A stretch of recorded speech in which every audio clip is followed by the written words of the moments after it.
হঠাৎ দেখা। কবি রবীন্দ্রনাথ ঠাকুর। রেলগাড়ির কামরায় হঠাৎ দেখা। ভাবিনি সম্ভব হবে কোনো দিন। আগে ওকে বারবার দেখেছি লাল রঙের শাড়িতে, ডালিম ফুলের মতো রাঙা। আজ পড়েছে কালো রেশমের কাপড়, আঁচল তুলেছে মাথায়, দোলন চাপার মতো চিকন গৌড় মুখখানি ঘিরে। মনে হলো কালো রঙে একটা গভীর দূরত্ব ঘনিয়ে নিয়েছে নিজের চারদিকে, যে দূরত্ব সর্ষে ক্ষেতের শেষ সীমানায় শালবনের নীলাঞ্জনে। থমকে গেল আমার সমস্ত মনটা। চেনা লোককে দেখলেম অচেনার গাম্ভীর্যে। হঠাৎ খবরের কাগজ ফেলে দিয়ে আমাকে করলে নমস্কার। সমাজবিধির পথ গেল খুলে।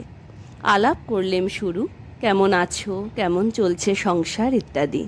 সে রইল জানলার বাইরের দিকে চেয়ে, যেন কাছের দিনের ছোঁয়াচ পার হওয়া চাহুনিতে। দিলে অত্যন্ত ছোট দুটো একটা জবাব, কোনোটা বা দিলেই না। বুঝিয়ে দিলে হাতের অস্থিরতায় কেন এসব কথা, এর চেয়ে অনেক ভালো চুপ করে থাকা। আমি ছিলাম অন্য বেঞ্চিতে ওর সাথীদের সঙ্গে। এক সময়ে আঙুল নেড়ে জানালে কাছে আসতে। মনে হলো কম সাহস নয়। বসলুম ওর এক বেঞ্চিতে। গাড়ির আওয়াজের আড়ালে বললে মৃদুস্বরে, কিছু মনে করো না, সময় কোথা সময় নষ্ট করবার। আমাকে নামতে হবে পরের স্টেশনেই, দূরে যাবে তুমি, দেখা হবে না আর কোনো দিনই। তাই যে প্রশ্নটার জবাব এতকাল থেমে আছে শুনবো তোমার মুখে, সত্য করে বলবে তো? আমি বললেম বলবো। বাইরের আকাশের দিকে তাকিয়েই শুধোলো, আমাদের গেছে যে দিন, একেবারেই কি গেছে, কিছুই কি নেই বাকি?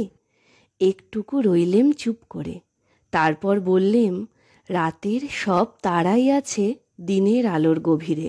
খটকা লাগলো, কি জানি বানিয়ে বললেম নাকি। ও বলল, থাক এখন যাও ওদিকে। সবাই নেমে গেল পরের স্টেশনে, আমি চললেম একা। নমস্কার।